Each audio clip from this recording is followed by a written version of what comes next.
type of advertising do you do on social media at the moment? Do you just run purchase conversion campaigns, or do you run some brand campaigns as well? And I'm not talking about brand awareness objective campaigns. I'm talking about, do you run campaigns inside Ads Manager that are specifically there to get people to even find out, discover who your brand is and get to know a little bit more about you, just so they can learn, to start trusting you as a brand before they decide to purchase with their hard-earned cash and buy your stuff? Because I would suggest in this day and age, you need to be running all sorts of types of campaigns inside Ads Manager, and we need to apply rules differently against these types of campaigns when determining if they're still valuable, if they're still cost effective, and if they're still worth running for our business or not. So listen in to hear all about why brand advertising and purchase advertising on social media is so important, but you need to evaluate the return on investment on those two different types of activities, far different from each other. On this journal style podcast, I share my day-to-day trials and triumphs in growing 2 e-commerce businesses that I started in 2020. Join me as I share from my kitchen table in Adelaide, Australia. Let's face it, navigating the small business world feels less daunting and less lonely when we share our experiences with someone else. If you're tired of being all the marketing roles in your business, or you just need more customers, I offer expert traffic support tailored to your business through Facebook and Instagram strategy support. Because our goals and our business growth and success needs us to be the driver of the steam train, not the one stoking the coals. Hey, my name's Rachel. Welcome to Aussie e-commerce Mum. This is episode 55. I want to talk to you today about meta advertising, brand versus purchase. So with advertising on Facebook and Instagram, there's a couple of different types of advertising I believe we should be considering as e-commerce store owners or small businesses in general that are really important, that Facebook and Instagram can help us a lot to utilize the platform in these advertising types, but they're very different from each other, and you can't sort of apply the same metrics or the same gauges to each of these. They need their own individual metrics and their own individual cost benefit analysis to determine if they're working for you. So the two types of advertising that I want to talk about today is brand and purchase advertising. That's sort of what I called it. Brand advertising will make sense to you. The other one, purchase, I've sort of just called it purchase, but it will make sense what I actually mean as I go along. I'm talking about advertising to get people to know who your brand even is, that you even exist, by using social media. And then the other type of advertising is much more direct, as in buy my stuff. Two very different types of advertising, and Facebook and Instagram advertising can be used for so many even other types of advertising as well. Lead generation is just one of them that pops to mind that I'm not going to talk about today. But social media and the platform, particularly Meta, is just filled with your customer. They are there somewhere on the platform. Social media is a powerful way, paid social media, organic far less so. Paid social media is a really powerful way to grow your small business, to grow your website or your e-commerce brand, or to go from being a hobby business to a legit business, to find who your customers even are and where they are, and begin to draw them into who your brand is so that they can start knowing, liking, and trusting you and purchase from you down the track. People always balk at social media or advertising on Facebook and Instagram as this either far too scary thing that they just don't want to try and get their head around. It's just like a black hole, and it's kind of like feeling a bit paralyzed with what to even do, which is totally understandable. Or the flip side is people really hate it. Like, they just don't think it's a legitimate way to advertise or to get your customers or to reach your customers. And that's often borne out from having seen lots of scams themselves online on social media and just frankly not trusting that real people shop through social media. But I can 100% assure you they do. Real people absolutely shop through social media every day. They do. And there's millions and millions of dollars that go through social media in revenue for small businesses, and particularly e-commerce stores. If you are in a business and you are a product-based business like I am, then social media is absolutely the place you should be. We are just tiny little islands as a business. We are like a little blip on a radar or a tiny star in the sky. Like, nobody knows who we are. We can't expect just people to just find our website without driving that traffic for ourselves. It's our responsibility as small business owners who want to grow to go out and find people where they happen to be.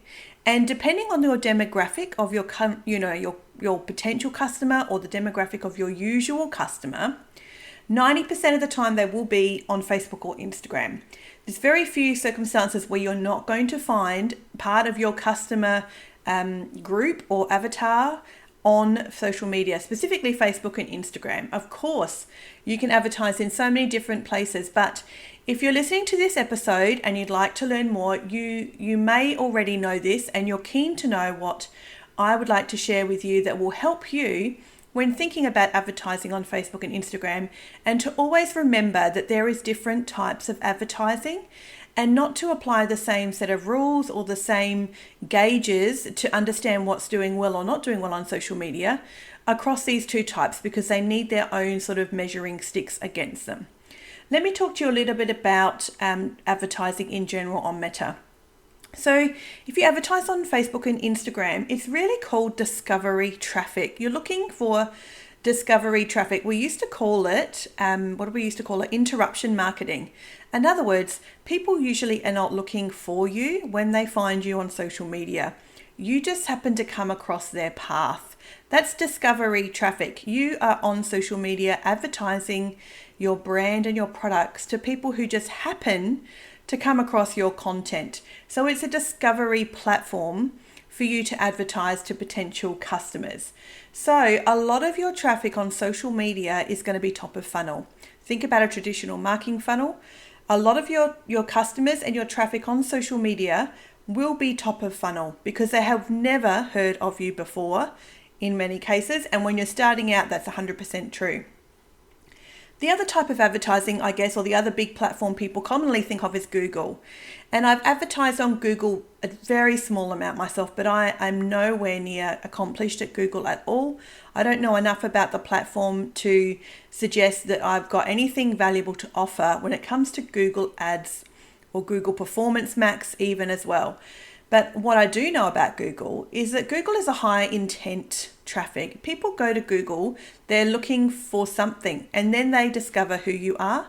Or this often happens the case is people will see you on social media as a brand, and instead of clicking on the ad, because people get a bit nervous about clicking on an ad on social media, they will open Google and search your brand name and find you that way too. So they're a little linked that way. I find that interesting about Meta and Google. They do kind of feed off each other a little bit. In any case, if somebody finds you through Google, it's high intent traffic because they've gone looking for something specific and you happen to come across their path as a solution to whatever it is they're trying to find. So I don't know that much traffic from Google you could call top of funnel. I reckon my little evaluation of any sort of traffic that comes from Google is generally middle of funnel and sometimes even bottom of funnel traffic, which is possibly why you pay so much more for it too if you advertise on Google than you would on social media. But that's the kind of different sort of platforms, how they play off each other and the different types of traffic you could expect to get from each sort of platform. So then if we look at Meta exclusively, and this episode will kind of assume you know a little bit about Meta advertising already. If you don't, I hope this piques your interest a little bit to consider Meta advertising for yourself, or to consider if you want to put an agency in to maybe look at some advertising for you, if you want to do this DIY for yourself, or if you want to reach out for me for a free discovery call and let me kind of chat to you about your brand to see what it is I would suggest as far as growing your business on social media. And fundamentally, the reason we want to grow on social media, I want to grow on social media, anyone I know who has a product business wants to grow on social media, is not because any of us love social media. Most of us have a love-hate relationship with social media, but I want to grow my business. My customers are there. So I'd encourage you to kind of try and take away that sort of bias about the platform in general, or if you, I don't know, don't like Mike Zuckerberg, it's really irrelevant. The fact is your customers are there. And if you want to grow a business, if you have a website and you want people to find it, you need to be on social media and you need to not just have an organic strategy in place. You need a paid one. I could not stress that to you enough. You will not get what you're looking for through organic social media these days anymore at all. You just won't. You need some paid strategy. You need to take control of the traffic for yourself. You need to drive customers to the content that you want them to see on social media. You need to put more things out on social media. They've got money put behind them as an advertising budget to a very specific group of people that are your potential customers. You have so much control over that, and get them to see what you want them to see to discover who you are, because then they'll know, like, and trust you over time. And usually what happens with my customer base and my advertising is they'll head to my website. Some of them will purchase, and a lot of them will join my newsletter, and I garner a lot of revenue then later on through my newsletter. So with email marketing just this year, it's accounted for 40% of my revenue so far in 2023. 40%, which is an increase of last year from my 2 websites. One website has increased 300% with email marketing. The other website is 600% increase of revenue through just email marketing compared to 2022. So just this year so far, over 40% of my revenue has been through email marketing alone. And 90% of those people are finding me through social media. That's how they're ending up on my email list to begin with. They're not just randomly hearing about my brand from a friend across the street. I mean, some of them are now after 3 years, but mostly people are finding me through social media, and they join my email newsletter list. And then over time, they will purchase through an email more often than not.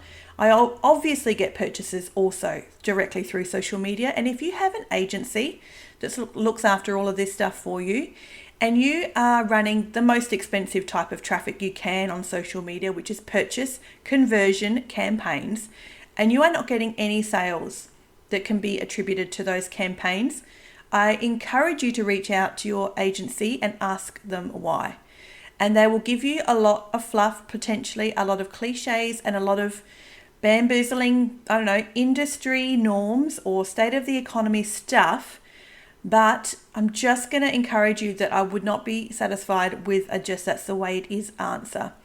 I still get purchases through social media. I have for 3 years on a purchase conversion campaign, and it can be affordable. It can be profitable.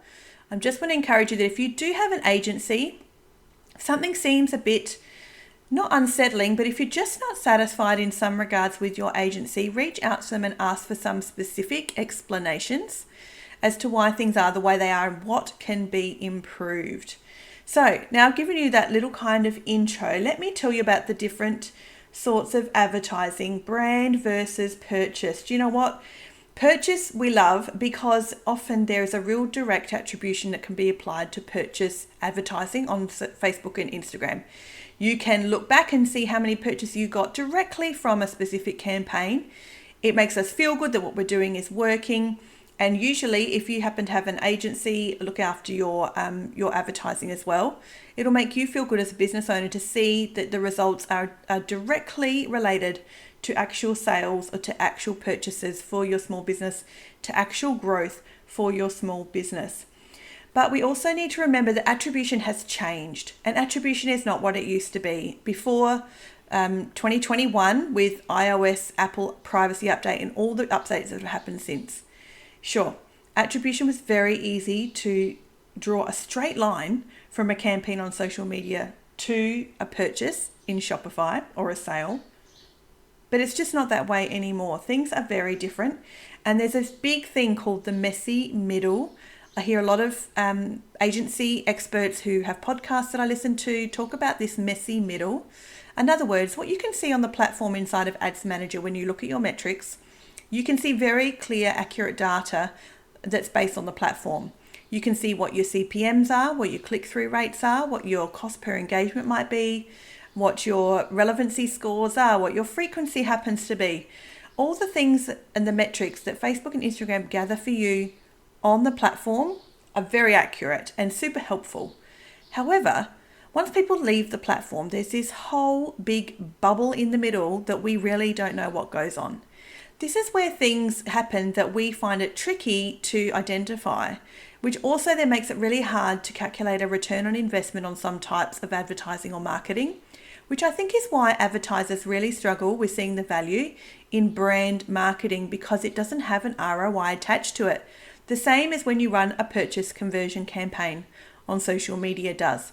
When you run a purchase conversion campaign, even though the metrics now are muddied and not 100% accurate, you can still pretty well see clearly based on your Ads Manager dashboard, and then line that up with Google Analytics or something, or perhaps you have a very expensive third-party plugin that works out that attribution for you even clearer.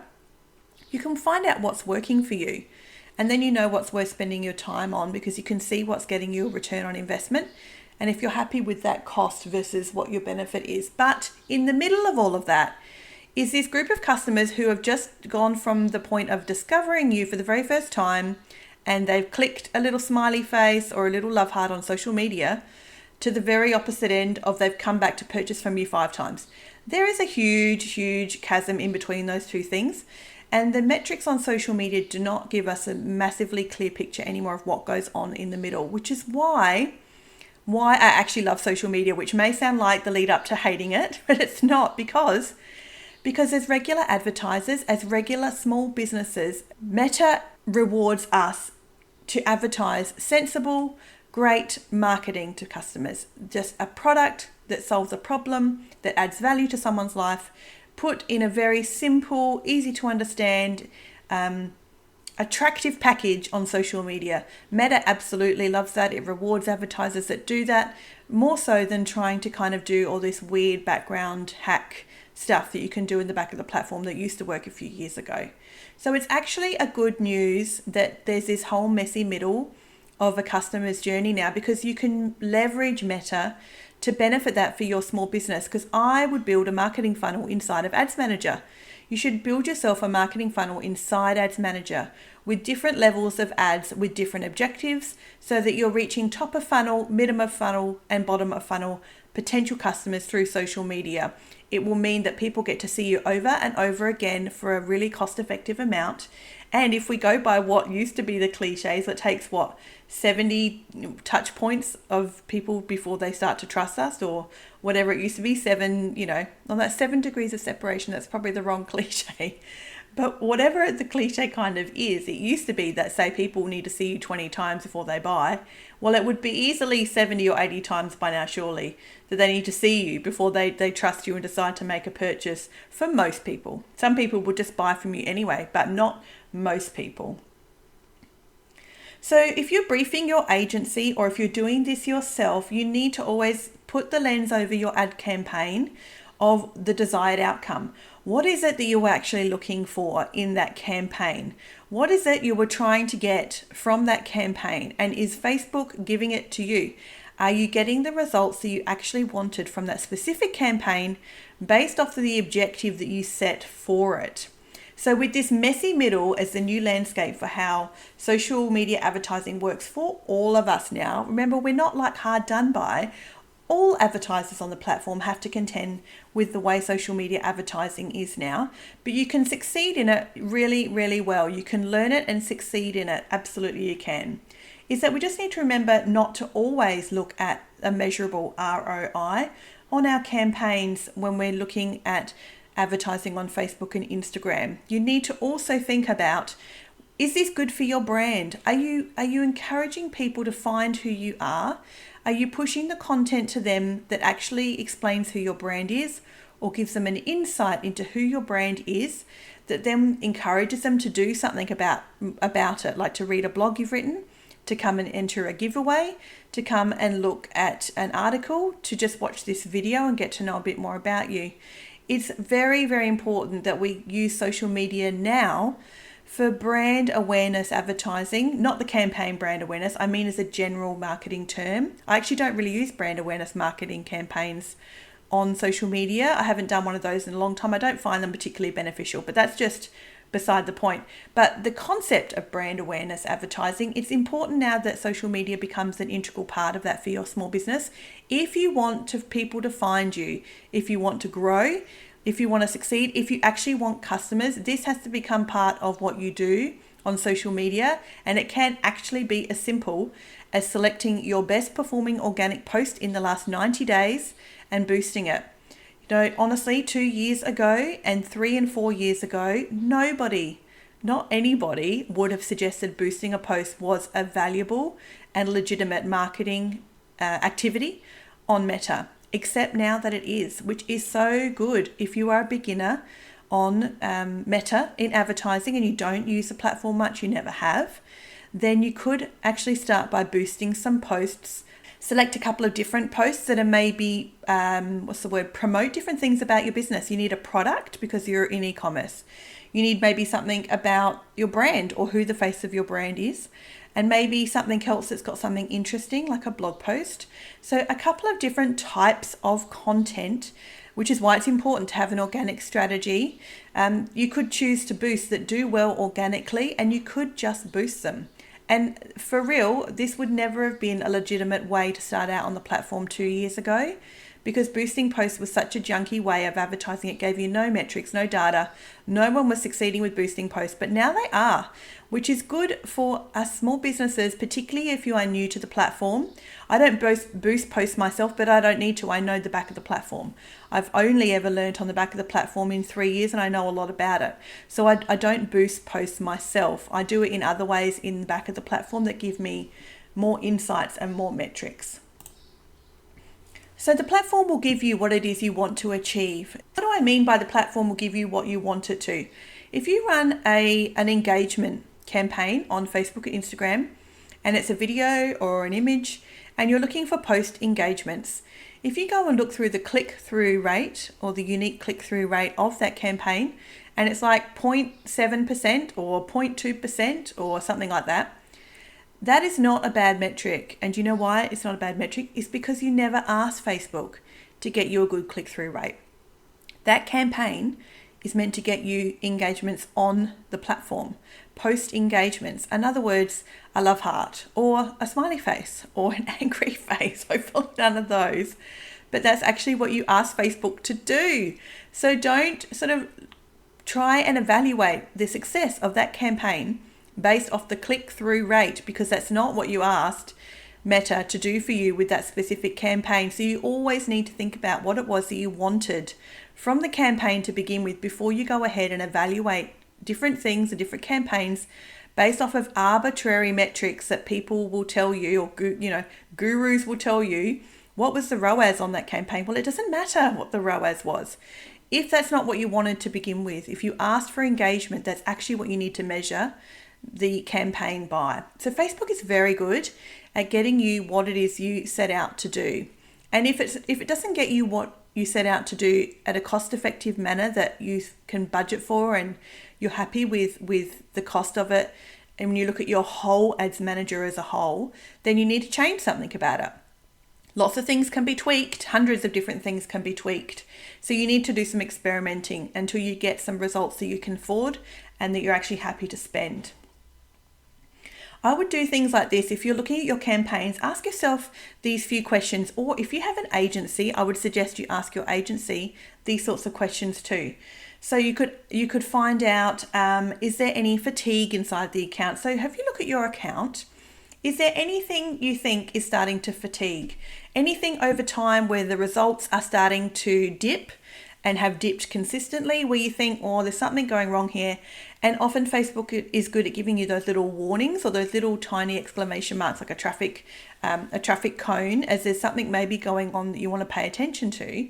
But those things are helpful, but I would always check your own metrics. You've got to decide for yourself what's good and what's not good, and what you can afford and sustain and what you can't. And then go and look for yourself to decide if you think there's some fatigue inside your account. Let me give you an example. I've got mine here in front of me, so I'm just going to click around. You'll probably hear me clicking.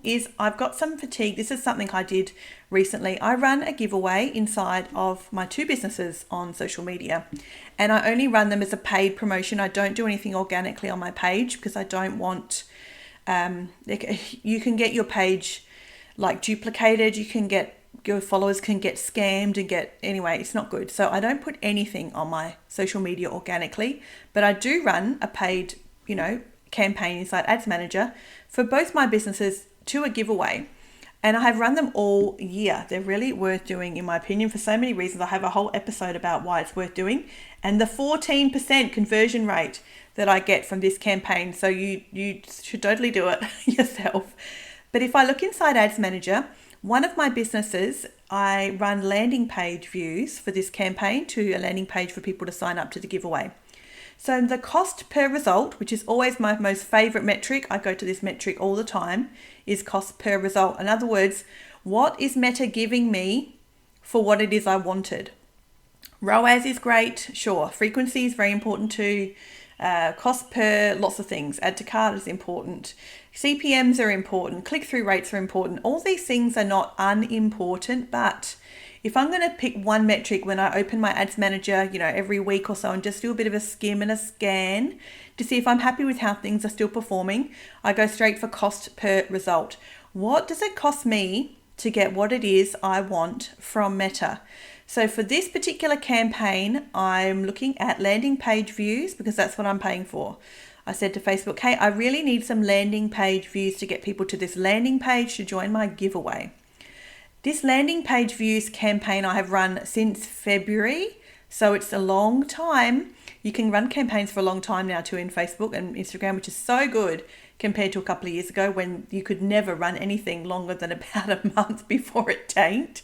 So this landing page views campaign went up to $1.33 per landing page view. That was crazy expensive. $1.33 is really pricey. Far too expensive, and it fatigued, and I use the word fatigued because it didn't used to be that price. When I look at a different block of time, I'm looking inside my Ads Manager here. When I look at the previous 2 months, it was 37 cents per landing page view. I wouldn't go 2 months, obviously, without checking these metrics, but for the sake of this example, this one campaign was getting me landing page views at 37 cents per landing page view. I was really thrilled with that, super, super happy. And then it recently jumped up to $1.33 per landing page views, in which case I turned it off. I decided to turn it off and I'll do something different. I'll start a new campaign with a different giveaway, and I'm doing some more organic efforts with that specific giveaway campaign just for a month to give it a bit of a break. So it definitely fatigued, and that's one way you can tell is by your results altering. You just need to look at a specific time frame and the results that are important to you for that specific campaign and see how they change over time. Things fluctuate from day to day. You can't really look at a very small window of time inside Meta anymore. I always try and look at 7 days at least before I evaluate anything. And then I always compare it for 14 days before I go ahead and change something, because 7 days now is even too small a window to really get yourself some great data to make decisions off. But at the very least, check 7 days at a time and then go and look at more like 14 days. 14 days is probably my sweet spot. I'm pretty happy to check things based off a 14-day window. So there's one way to tell if things are fatiguing, is you need to look at the important metric for that campaign to you and see how it's going over time. Is it steady? Is it just going up and down a little bit, which is fine? Or is it really starting to fatigue and slow, get more expensive for you? Then it's probably time to do something pretty serious about that campaign. Also, another great thing to think about on the platform is, what do you usually find? Does something just jump out as you as weird that you're just not happy with and think that should be different? Like I said with the purchase conversion campaign, if you get no purchases off a campaign that's a purchase conversion campaign over a particular window of time, ask your agency why that is, or go and figure it out for yourself why that is and just do something different. Like if the platform is not giving you what you expect it to for that specific campaign, fix it. Change something about it so that you've got the results for the campaign that you need. Things may cost you more than you imagine, but often on social media too, things are cheaper than you imagine also. My 2 cheapest campaigns are my video views campaigns. They are an evergreen brand awareness type video that I have run all year so far. I actually started them 6 months ago and they have run all year. They're still very happy. They're still very good. I'm very happy with the results after 6 months. And they are the way that customers initially find me, even to begin with, when they don't know anything about me. Both of my websites have brand awareness videos running all the time. They're very short videos generally. One website has a video of 30 seconds. The other website has a video of about 15 seconds. But they have stayed steady all year with the metrics. And I get about a video view or a through play for between 1 and 3 cents per through play. I'm very happy with that. Usually it's closer to 1, sometimes 2 cents, but 1 to 3 cents per through play. Whatever window of time I happen to look and check is usually what I get. So you can leave things running on social media now for a far longer time than you used to be able to, and your results can still be very, very affordable. Another thing to consider when you look inside Ads Manager for yourself is what opportunities do you see there? Do you have something running for top of funnel traffic, middle of funnel traffic, and bottom of funnel traffic? Or could you explore one of those areas and maybe run something middle of funnel or bottom of funnel? This is a little bit where the whole brand versus purchase advertising comes into play too. So my video views, my through play campaigns are top of funnel. People are finding me for the first time as a top of funnel campaign, and I'm not looking to turn those campaigns off if nobody buys. That is not the purpose of them. Those campaigns will run all year because they're there to raise the awareness of my brand in general to people.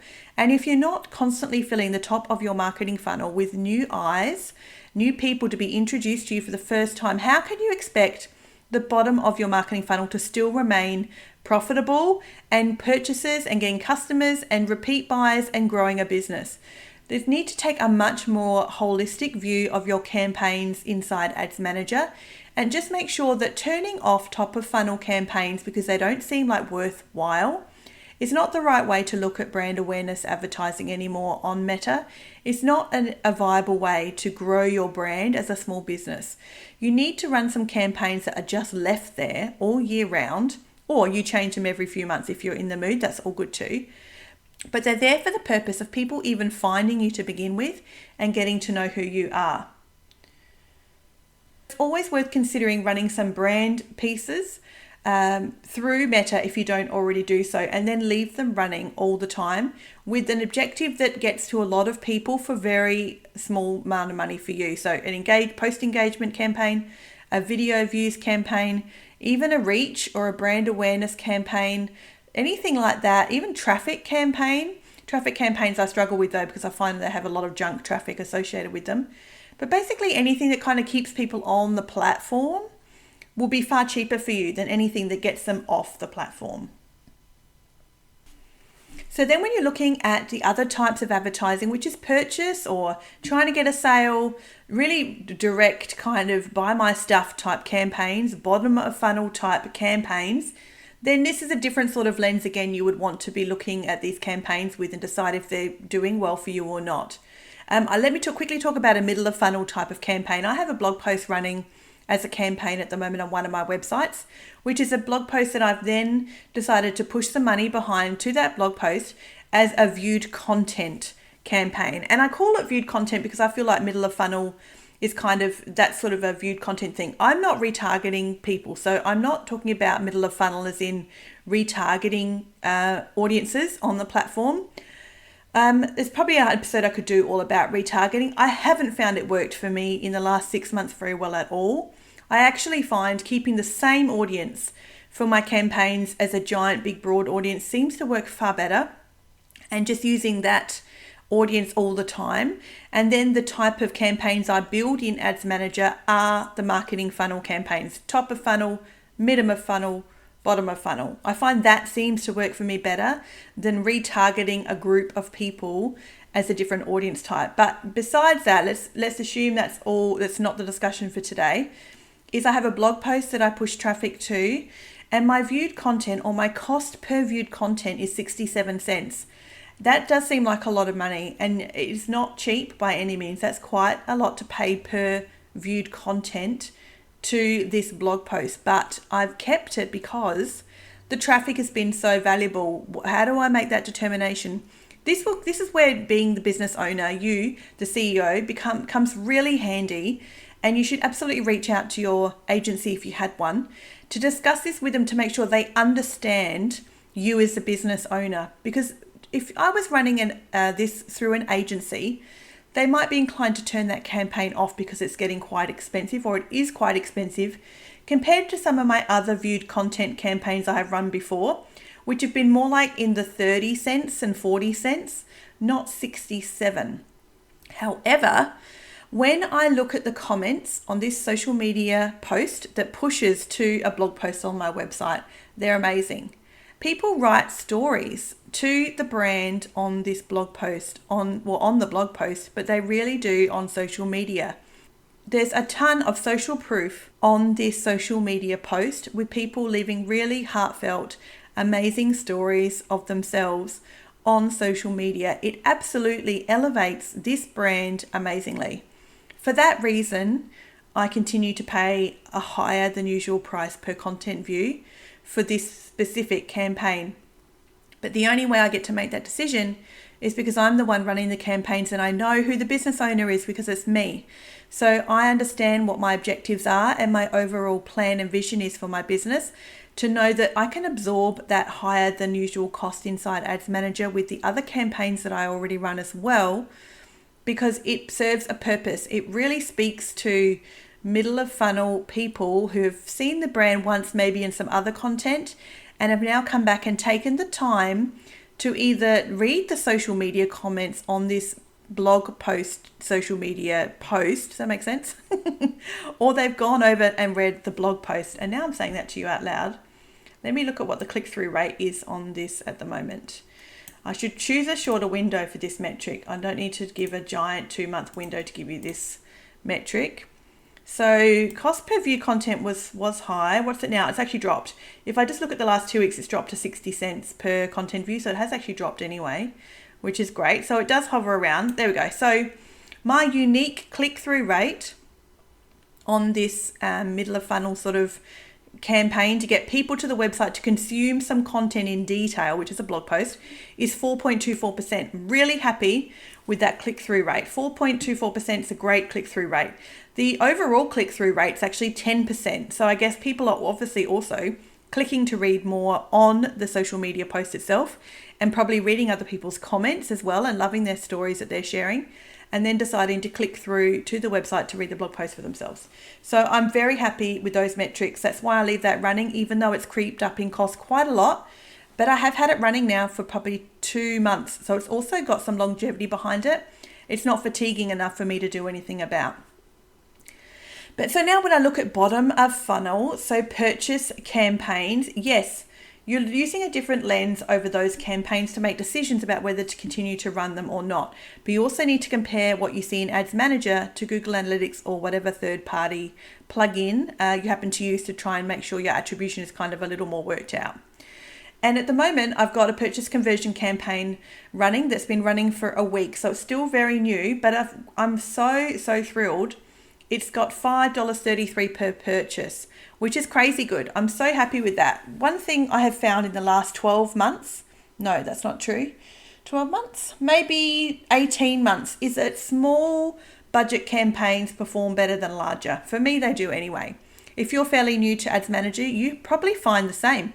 Smaller budgets with more campaigns seems to do better. You're spreading your risk a little better. You can turn things on and off more easily. You're far more agile when you have lots of campaigns running that have got a little budget behind them, rather than 2 campaigns with a giant budget behind them. So I'm really happy with that campaign.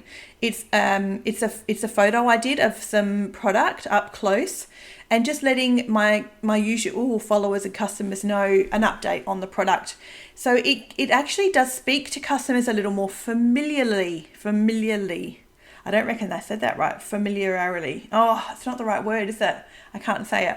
It's speaking to people who read this post on social media, this ad, this creative and copy combination, like they already know who the brand is. So bottom of funnel campaigns, bottom of funnel creatives and copy should speak to your ideal customer a little more friendly, a little more casual, like they already know who you are, because you kind of want to assume they kind of do. And if not, then that's okay too. But you want people to see this content who've maybe already seen some content before, which like I said, I don't use a retargeting audience at all. It's still just a cold audience, But I can tell now, after so many years of advertising with Facebook and Instagram, when I see people who like and love content, who comment on it, who my regular people are. I know the names of people and I see that, oh, they've seen that ad. Oh, they've seen that ad. Oh, they've seen that ad. So I know that they're familiar to the brand already.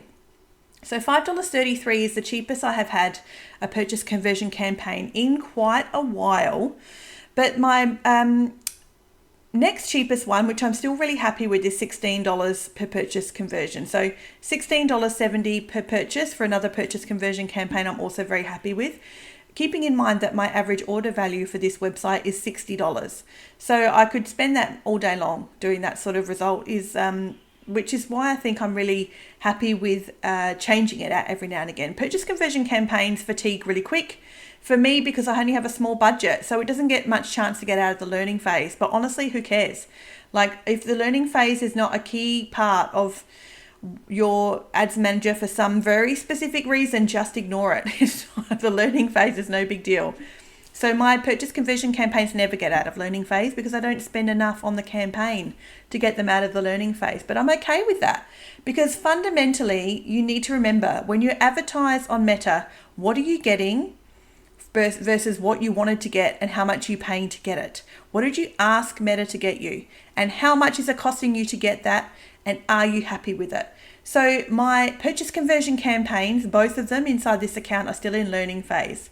It doesn't bother me for either of them because the cost per purchase is $16 for one and $5 for the other.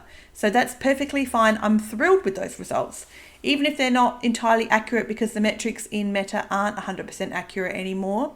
And remember, they won't be for purchase conversion because you're pushing people off the platform to purchase. So the metrics are lost to Meta when they leave the platform based off of people's privacy settings and their cookies. So you have to take this in conjunction with what your Shopify dashboard tells you or what your Google Analytics tells you.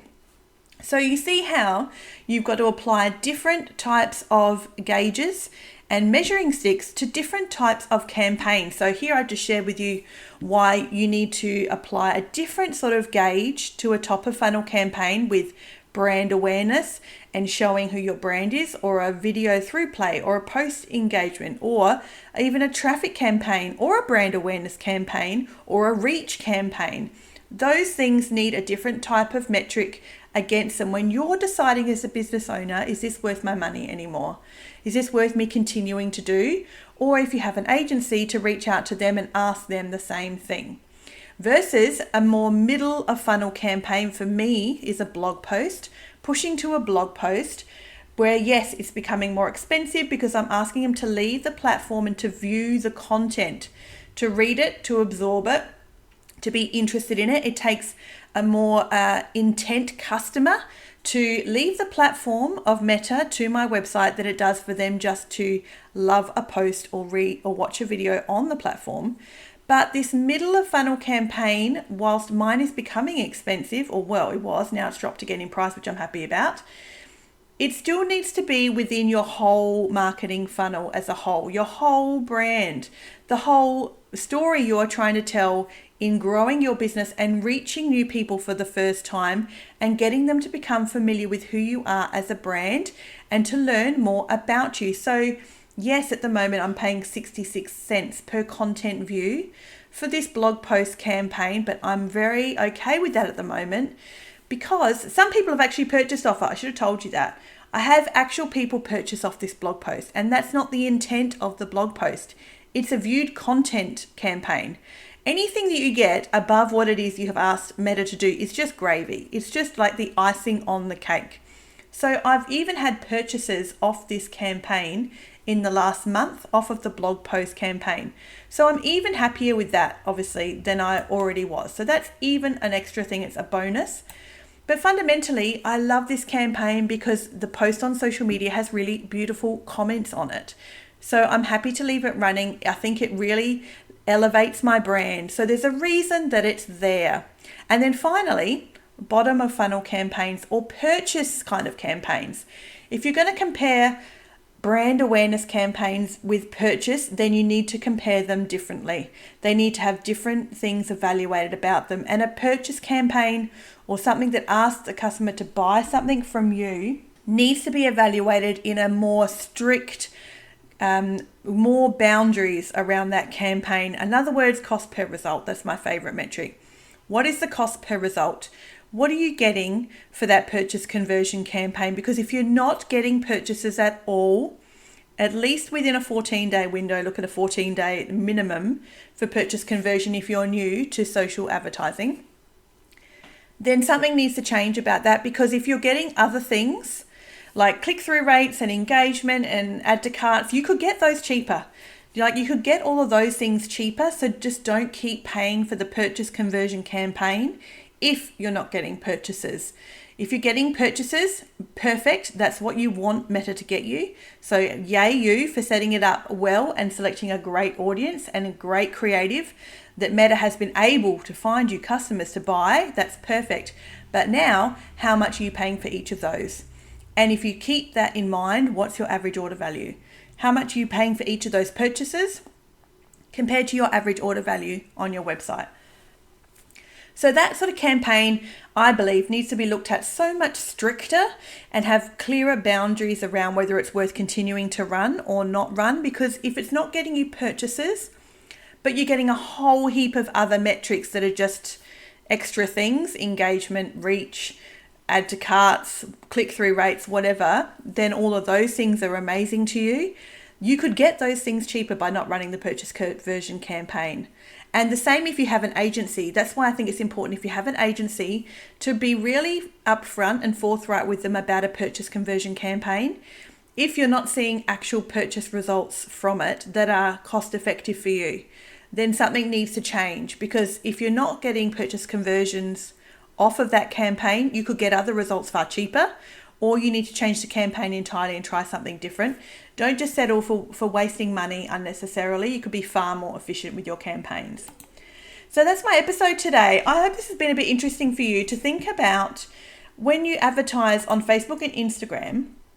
It's very different now to a few years ago, and it's far better.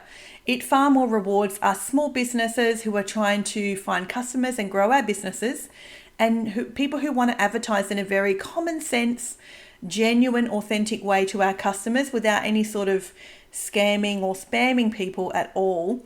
That I'd encourage you to go look at your metrics for yourself and see what sort of opportunities you can find in Ads Manager. Specifically, I'd encourage you to go and consider the topic of this podcast episode when you look in Ads Manager next time, of brand versus purchase. Do you run any brand advertising, and why not? And is it worth considering? I would say it probably is. If you ask me, it definitely is. And are you running purchase type campaigns? And are you evaluating them correctly? Are you looking for things inside your campaigns that aren't there, that Meta's not going to give you because you didn't pay to get it? So I'd encourage you to go and check that out for yourself and see what you find inside your own Ads Manager. And as always, if you want some support with that, some strategy support from me so you could DIY your own solution, or a whole done for you solution so you don't have to worry about learning the platform at all, and you just want to get some more customers and grow your business, have somebody else take care of it for you, then reach out for me through the website. So I hope this has been an encouragement for you. We spent this time together learning some really detailed stuff, some really nitty-gritty analytic stuff in the back of Ads Manager. I find it really interesting. I do love Ads Manager. Most of my customers I have acquired through social media, so you won't see me turning off my accounts anytime soon. Head to my website. You can reach out for a discovery call for free through my website too, and share this episode with somebody else who may be in e-commerce, or if you have a friend who's a product business or a small business and they're just saying to you things like, I need more customers. I just don't know where to get customers. I just can't find customers. My organic traffic doesn't even work. Nobody clicks on my posts. Nobody loves my stuff. I'm tired of posting every day. If you get comments like that from your friends, or you make comments about that like yourself, I'd encourage you to share this episode with them, or save this episode for yourself for another time. And then reach out to me through my website, AussieEcommerceMum.com.au. I'll see you guys next time. Keep learning.